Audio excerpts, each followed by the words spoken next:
सुन रहे हैं रहस्यमयी कहानी शैतानी रस्में। निकी ने सुमित्रा को इस बात के लिए राजी कर लिया था कि वो उसकी और पीयूष की शादी तोड़वा दे और फिर वो मालिक को भोग लगाकर सभी को मालिक के कहर से बचा लेगी। उसकी बात से सहमत होकर सुमित्रा ने भवानी सिंह को आवाज दी। भवानी सिंह अगले ही पल उनके सामने हाजिर था। सुमित्रा उससे बोली, भवानी सिंह, जाओ जाकर किसी नए सिद्ध तांत्रिक को ढूंढ कर लाओ यहाँ जल्दी। भवानी सिंह तुरंत वहाँ से निकल गया और फिर सुमित्रा निकी की तरफ देखती हुई बोली, बहू, तुम अपने कमरे में जाओ, मैं राजा साहब और पीयूष से पूछकर तुम्हें बताती हूँ। इतना कहकर सुमित्रा राजा साहब के पास चली गई और निकी अपने कमरे में लौट गई। सुमित्रा जब राजा साहब के पास पहुंची तो राजा साहब अपने कमरे में एक कुर्सी पर आंख मूंदे बैठे हुए थे और किसी चिंता में डूबे हुए थे। सुमित्रा ने कमरे में आते ही कहा, राजा साहब, हमें हमारी परेशानी का एक उपाय मिल गया है। राजा साहब ने आंख खोलकर सुमित्रा की तरफ देखा लेकिन कुछ नहीं कहा। सुमित्रा उनके नजदीक गई और बोली, राजा साहब, हमें शतभिषा नक्षत्र में जन्मी लड़की मिल चुकी है। ये सुनते ही जैसे राजा साहब के चेहरे पे रंगत लौट आई। वो तुरंत बोले, कहाँ है? कहाँ है वो? सुमित्रा मुस्कुराती हुई बोली, वो यही है, इस हवेली में। तो क्या रचना मिल गई? रचना नहीं राजा साहब, कोई और। लेकिन पहले हमें एक उपाय करना पड़ेगा, तभी वो हमारी मदद कर पाएगी। राजा साहब ने हैरानी से सुमित्रा की तरफ देखते हुए कहा, क्या मतलब है आपका? कौन सा उपाय? तभी सुमित्रा ने वो सब उन्हें कह सुनाया जो निकी ने उनसे कहा था। ये सुनते ही राजा साहब बोले, क्या ये संभव है? सुमित्रा बोली, इस दुनिया में कुछ भी असंभव नहीं। वैसे मैंने भवानी सिंह को कहकर एक तांत्रिक को बुलवाया है, वो आता ही होगा। वो शायद इस सब में हमारी सहायता कर सके। राजा साहब मुस्कुराते हुए बोले, बहुत अच्छा, अगर ऐसा संभव हुआ तो हम पर आने वाली विपदा टल जाएगी। लेकिन अभी भी एक दिक्कत है। सुमित्रा बोली। राजा साहब ने हैरानी से सुमित्रा की तरफ देखा। अब क्या दिक्कत है? क्या पीयूष इस बात के लिए मानेगा? वो रस्म के लिए तो मान गया था, लेकिन शादी तोड़ने की बात वो क्यों मानेगा? राजा साहब ने तैश में आते हुए कहा, हमें उसकी इजाजत की कोई जरूरत नहीं है। वो कौन होता है हमें रोकने वाला? लेकिन वो निकी का पति है, उससे एक बार पूछ लेना चाहिए, क्योंकि उसे भी तो साथ बैठना पड़ेगा निकी के। राजा साहब ने अनमने ढंग से कहा, चाहती हो तो तुम ही पूछ लो, मैं उस नालायक से बात नहीं करने वाला। सुमित्रा बोली, ठीक है, मैं उससे बात करती हूँ। इतना कह सुमित्रा तुरंत पीयूष के कमरे की तरफ चल दी, लेकिन वो उस कॉरिडोर में ही फोन पे बात करता हुआ दिख गया। पीयूष फोन पर बातें करते हुए जैसे ही पलटा तो उसने सुमित्रा को देखते ही हड़बड़ाहट में कॉल कट कर दी और बोला, माँ आप? सुमित्रा बोली, मुझे तुमसे कुछ जरूरी बात करनी है। पीयूष ने सुमित्रा के मन को भांपने की कोशिश करते हुए कहा, हाँ बोलिए। सुमित्रा ने सीधे मुद्दे की बात पर आते हुए कहा, मैं चाहती हूँ कि तुम निकी से अपनी शादी तोड़ दो। पीयूष चौंकते हुए बोला, आप ठीक तो हैं माँ? क्या कह रही हैं आप? वो वाइफ है मेरी, मैं ऐसे कैसे? सुमित्रा उसकी बात काटती हुई बोली, अरे मेरी पूरी बात तो सुनो। पीयूष मना करता हुआ बोला, मैं ये शादी नहीं तोड़ सकता, मैं प्यार करता हूँ निकी से। इसके अलावा आपको कुछ कहना हो तो कहिए, नहीं तो जाइए यहाँ से। इतना कह वो अपने कमरे की तरफ बढ़ गया। उसने वापस कॉल लगाया और बोला, हाँ सॉरी, गलती से कट हो गया था। वही सुमित्रा उसे सच नहीं बता पा रही थी। उसने मन ही मन सोचते हुए कहा, बिना पीयूष की मर्जी के हम निकी की शादी तोड़वा भी नहीं सकते, अब क्या करें? वो यही सोचते हुए चुपचाप वहां से निकल गई। पीयूष के मना करने के बाद अब सुमित्रा का ये उपाय भी फेल होता दिख रहा था। उसी समय उसकी नजर निक्की पर पड़ी, जो अपने कमरे के बाहर खड़े होकर नीचे की तरफ देख रही थी। सुमित्रा उसके पास आई और बोली, बहू रानी, राजा साहब तो मान गए, लेकिन पीयूष नहीं माना, और हम पीयूष के बिना तुम्हारी शादी नहीं तोड़ सकते। निक्की चिंतित हो उठी। वो अपनी आजादी के बारे में सोच रही थी, लेकिन अब उसे निराशा होने लगी। तभी सुमित्रा बोली, बहू रानी, तुम एक बार क्यों ना पीयूष से बातें करके देखो, शायद वो तुम्हारी बात ना टाल पाए।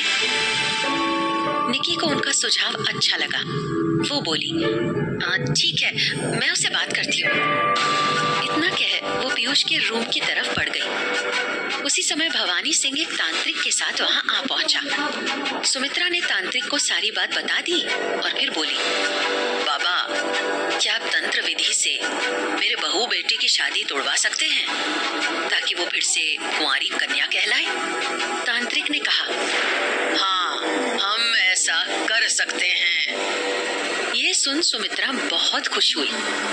अगले ही पल उसकी नजर पीयूष पर पड़ी, जो निक्की के साथ ही उस तरफ आ रहा था।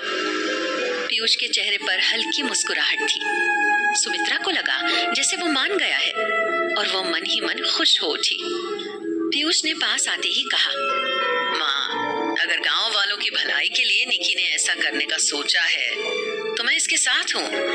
हम तो दोबारा भी शादी कर सकते हैं, लेकिन गांव के बच्चों के पास तो समय नहीं होगा ना। पीयूष की समझदारी भरी बात सुनकर सुमित्रा को आश्चर्य भी हुआ और खुशी भी।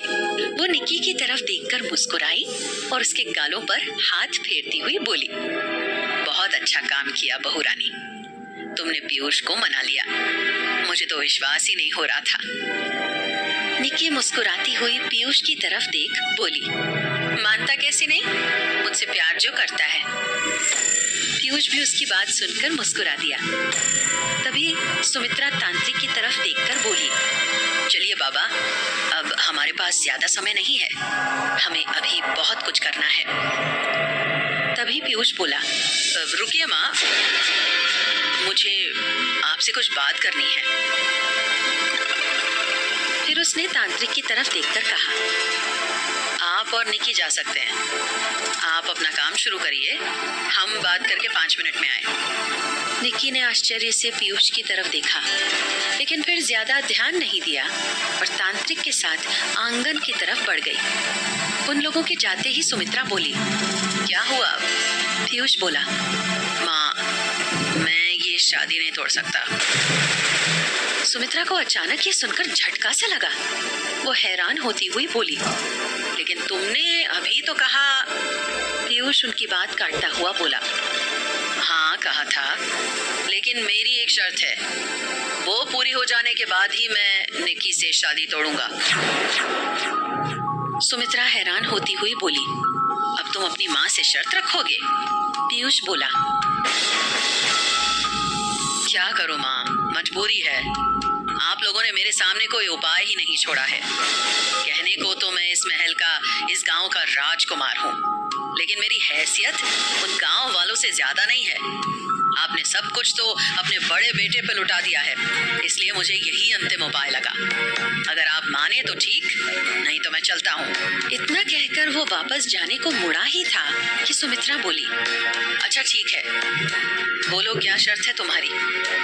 मुझे 50 लाख कैश चाहिए। सुमित्रा हैरान होकर बोली, क्या? इतने सारे पैसों का क्या करोगे? और तुम पैसों के लिए निक्की से शादी तोड़ने के लिए तैयार हो गए? मुझे विश्वास नहीं हो रहा। पीयूष बोला, वो आप मुझ पे छोड़ दें, और रही बात शादी की, तो वो मैं उससे दोबारा कर सकता हूँ। सुमित्रा सोचती हुई बोली, इतने पैसे अभी देना असंभव है, मुझे राजा साहब से बात करनी होगी। ठीक है, आप डैड से बात करके बताना, फिर मैं ये रस्म शुरू करूंगा। लेकिन रस्म तो अभी। पीयूष उनकी बात काटते हुए बोला, नहीं माँ, जब तक मुझे पैसे नहीं मिलेंगे मैं नहीं जाने वाला। सुमित्रा बोली, मैं दिलवा दूंगी पैसे, मुझे मुझ पर भरोसा रखो। लेकिन पीयूष ने ना में सर हिला दिया। सुमित्रा बोली, तुम्हें अपनी माँ पर भरोसा नहीं है?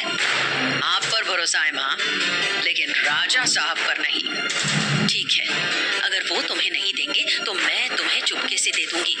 अब तो भरोसा है ना मुझ पर? पीयूष ने मुस्कुराते हुए हाँ में सर हिला दिया।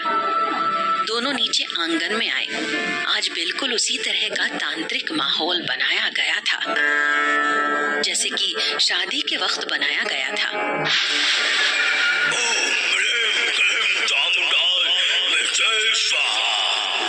वो स्थान बिल्कुल शमशान घाट का कोई तांत्रिक स्थल जैसा लग रहा था। सामने एक खोपड़ी में से आग निकल रही थी। तांत्रिक के ऊपरी शरीर पर कोई वस्त्र नहीं था और गले में नरमुंड और हड्डियों की माला पहन रखी थी, जो देखने से ही भयानक लगने लगा था। वहीं पास में एक खोखले मुंड में थोड़ा रक्त रखा हुआ था।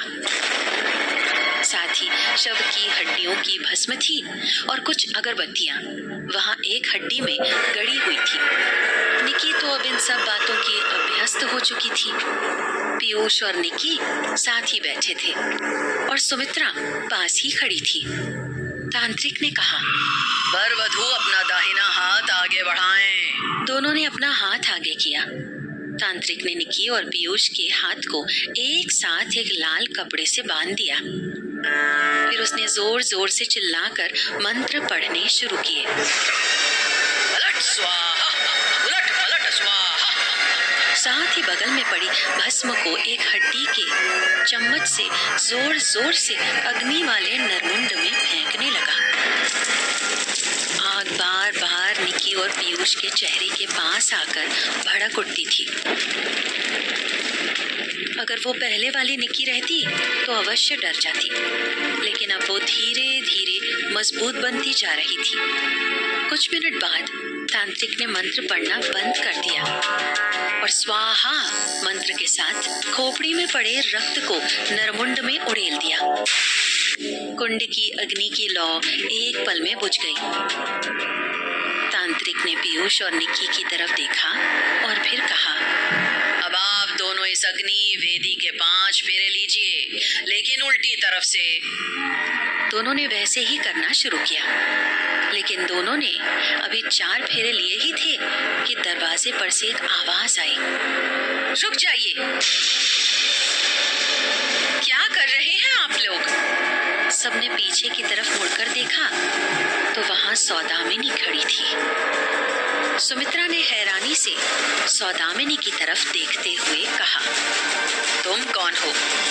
सौदामिनी बोली, मैं कौन हूँ ये जानना उतना जरूरी नहीं, जितना जरूरी ये जानना है कि मैं किसे साथ लेकर आई हूँ। और तभी सौदामिनी के पीछे से रचना सामने आई।